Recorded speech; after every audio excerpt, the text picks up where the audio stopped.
ओम नमो भगवते वासुदेवाय नमो नमः। जय श्री कृष्णा मित्रों, राधे राधे। आज की वीडियो में एकादशी के दिन किए जाने वाले 2 अचूक उपाय के बारे में जानते हैं। एकादशी का बहुत बड़ा महत्व है। एकादशी का व्रत जो भी भक्त सच्चे मन से, सच्चे भाव से, हृदय से करता है, उनकी मनोकामनाएं अवश्य ही पूर्ण होती हैं। पूज्य गुरुजी बताते हैं कि एकादशी जो है, सभी व्रतों में एकादशी का व्रत बहुत ही श्रेष्ठ होता है। 11 से बड़ा जो है कोई व्रत नहीं होता है। हमारे धर्म शास्त्रों में बताया गया है कि हर माह के शुक्ल पक्ष और कृष्ण पक्ष के एकादशी तिथि को भगवान श्री हरिविष्णु की पूजा और आराधना करने का बहुत बड़ा महत्व है। ऐसी भी मान्यता है कि ऐसा करने से जीवन में सुख, समृद्धि और खुशहाली आती है। फाल्गुन माह के कृष्ण पक्ष की एकादशी जो होती है, उसको विजया एकादशी के नाम से जाना जाता है।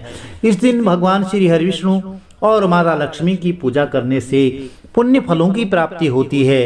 पंचांग में इस बार 6 मार्च और 7 मार्च जो है, दोनों दिन एकादशी का व्रत बताया गया है।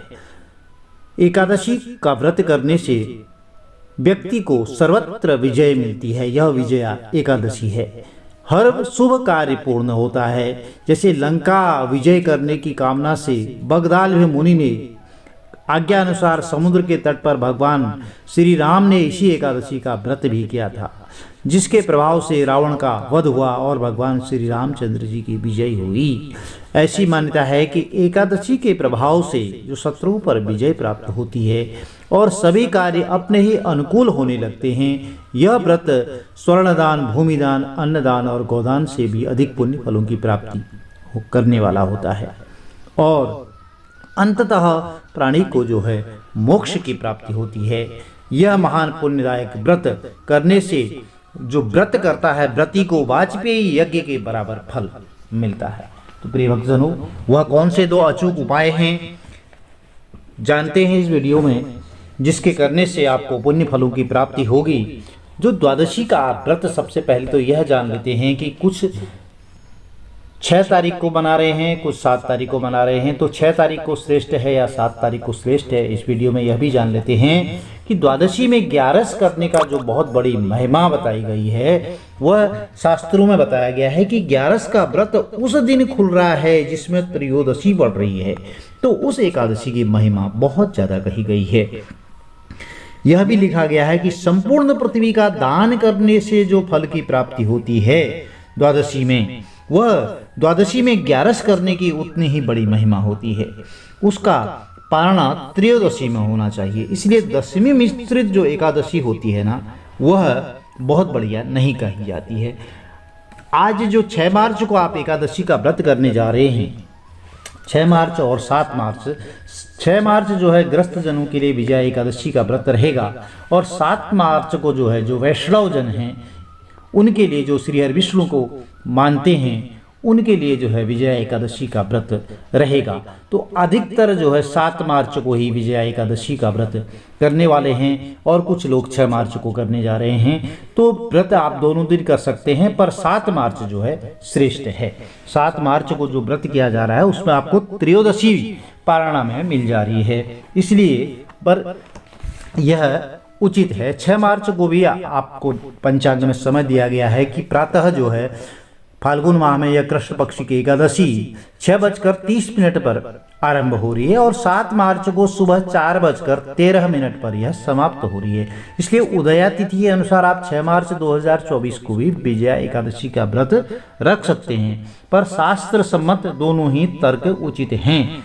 आप को त्रयोदशी मिश्रित जो त्रयोदशी के दिन पारणा हो रहा है, वह 7 मार्च को जब आप व्रत रखेंगे तो 8 तारीख के दिन जो है, 8 मार्च के दिन त्रयोदशी के दिन पारणा होगा। तो इसलिए 7 मार्च को जो है विजया एकादशी वैष्णव जनों के लिए उचित कही गई है। अब जान लेते हैं कि वह 2 सुंदर से उपाय कौन से हैं जिनको करने से आपके घर में सुख, समृद्धि और बरकत सदैव बनी रहेगी। जानते हैं पहला उपाय क्या है। पहले उपाय को करने के लिए आपको 1 चुटकी हल्दी की आवश्यकता होगी और एक कच्चा दूध थोड़ा सा जरूरत होगा। वो गौ माता का दूध ले लें, कच्चा दूध होना चाहिए। 2 दीपक की जरूरत होगी और घर से 1 लोटे में जो है जल लेकर के जाएं। दीपक गोलबाती का रख लें। अब हरिहर महादेव का स्मरण करते हुए आपको मंदिर में चले जाएं और गोल बत्ती का दीपक और घी का, यानी गाय का घी भी होना चाहिए आपके पास। अब आपको क्या करना है, हल्दी श्री हरि विष्णु भगवान को समर्पित कर देनी है। आपके घर में श्री हरि विष्णु भगवान की विग्रह स्वरूप मूर्ति है, प्रतिमा है, तो आप घर में भी कर सकते हैं। अन्यथा आप श्री हरि विष्णु भगवान का मंदिर है तो आप लक्ष्मी नारायण मंदिर में भी जा करके यह पूजन कर सकते हैं। अब पुत्र प्राप्ति, संतान की प्राप्ति के लिए और धन लक्ष्मी की प्राप्ति करने के लिए यह बहुत ही, व्यापार वृद्धि के लिए बहुत ही कारगर उपाय है। आपको क्या करना है, भगवान का पूजन कर लें और उसके बाद यह सब सामग्री लेकर के आप चले जाएं ये मंदिर में, जहां पर पार्क है, कहीं आंवले का वृक्ष लगा हुआ तो वहां पर चले जाएं। मंदिर के आसपास कहीं आंवले का वृक्ष लगा हो तो वहां पर चले जाएं। जब भी आपको यह बुधवार या गुरुवार के दिन समय मिले तो आप कर लें यह उपाय। पूर्वाभिमुख होकर के बैठना चाहिए, पूर्व दिशा की ओर मुंह करके बैठ जाएं और सबसे पहले हल्दी को जो है अपनी मनोकामना को कहते हुए, हरिहर महादेव का स्मरण करते हुए आंवले के वृक्ष में समर्पित कर दें और फिर कच्चा दूध आंवले के वृक्ष में समर्पित करें। तत्पश्चात जल समर्पित करें और फिर जो है आप जो 2 दीपक लेकर के गए हैं ना, वह दीप प्रज्वलित कर लें।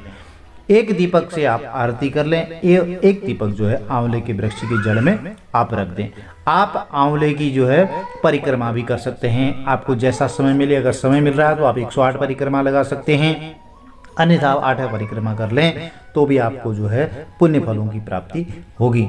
यह उपाय कर लेते हैं ना तो पूज्य गुरुजी बताते हैं कि आपका समय बदलते देर नहीं लगेगी। जो भी भक्त सच्चे मन से, सच्चे भाव से, हृदय से यह उपाय कर लेता है, श्री हरि विष्णु भगवान उनके मनोरथ अवश्य ही सिद्ध करते हैं, अवश्य ही उनकी मनोकामनाएं पूर्ण होती हैं। अब दूसरा उपाय जान लेते हैं कि वह उपाय आपको कैसे करना है। दूसरा उपाय है 5 स्वास्तिक का उपाय। आपको 5 जगह यह 5 स्वास्तिक बनाने हैं हल्दी से। तो आपको क्या करना है, आपके घर में लड्डू गोपाल विग्रह स्वरूप होगा या श्री हरि विष्णु भगवान का तस्वीर होगी, चित्र होगा, तो आप एक पीले आसन में विराजमान कर लें उनको। और हल्दी या जब भी आपको समय मिले आप यह उपाय, हल्दी वाला उपाय कर सकते हैं। इसमें आपको गंगा जल मिश्रित कर लें, थोड़ा सा गंगा जल की आवश्यकता होगी। अब आपको पहला स्वास्तिक बना लेना है अपने घर के मुख्य प्रवेश द्वार पर। पहले घर के मुख्य द्वार पर जो है एक पहला स्वास्तिक बना लें, माता लक्ष्मी का स्मरण करते हुए बनाना है। श्री हरि विष्णु भगवान से प्रार्थना करें कि हे माता लक्ष्मी, हे भगवान, मेरे घर में सदैव सुख समृद्धि बनी रहे और जो निगेटिव एनर्जी है मेरे घर की अंदर वह बाहर हो जाए और बाहर से पॉजिटिव एनर्जी का संचार हो, एक सकारात्मक ऊर्जा का संचार मेरे घर में होता रहे। ऐसी माता लक्ष्मी से प्रार्थना करते हुए मुख्य प्रवेश द्वार पर जो है एक स्वास्तिक बना लें। अब दूसरा स्वास्तिक जो है आप अपने घर में हल्दी से बना लें। दूसरा स्वास्तिक जब आप हल्दी से बनाएंगे तो आपका मुंह जो है पूर्व दिशा की ओर या उत्तर दिशा की ओर होना चाहिए। और स्वास्तिक बनाते समय माता अन्नपूर्णा से प्रार्थना करें कि मेरे रसोई घर में धन और धान्य की सदैव बरकत बने रहे, अनाज का भंडार भरे रहे, मेरे घर में, रसोई घर में कभी भोजन की कमी ना हो। ऐसी प्रार्थना करते हुए अन्नपूर्णा माता के नाम से दूसरा स्वास्तिक बना लें। तीसरा घर जो है कुबेर देवता और माता लक्ष्मी का स्मरण करते हुए, मान करते हुए अपनी तिजोरी में बना लें। हल्दी से बनाना है। तीसरा स्वास्तिक जो है तिजोरी में, आपका गल्ला जो है घर के अंदर ड्रॉज या आपके क्या कहते हैं कि आप व्यापार करते हैं तो आप व्यापार वाला जो गल्ला है, ड्रॉज है, वहां पर भी यह कर सकते हैं आप।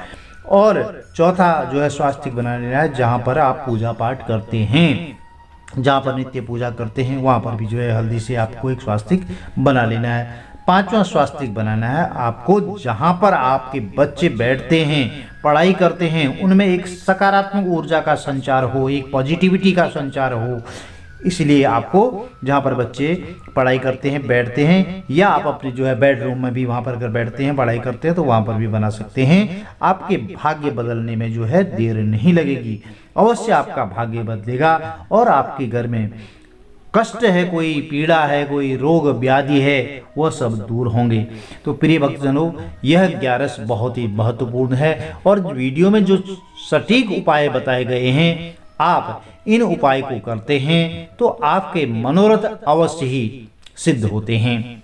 अब जान लेते हैं कि एकादशी का व्रत जो लोग 6 तारीख को कर रहे हैं, 6 मार्च को विजया एकादशी का कर रहे हैं व्रत स्मार्तजन, वह 7 मार्च को पारणा करें लगभग 9 बजे के बाद, और जो 7 मार्च को व्रत करेंगे वह 8 तारीख को जो है इसका पारणा करेंगे। तो यदि वीडियो में दी गई जानकारी आपके लिए लाभप्रद रही हो तो चैनल को लाइक कीजिए, शेयर कीजिए, सब्सक्राइब कीजिए, साथ में बेल आइकन अवश्य प्रेस कर दीजिए, जिससे कि आने वाले वीडियोज की नोटिफिकेशंस आपको ठीक समय पर मिलती रहे। श्री हरि विष्णु भगवान का आशीर्वाद आपके परिवार में सदैव बना रहे। जय श्री कृष्ण, राधे राधे।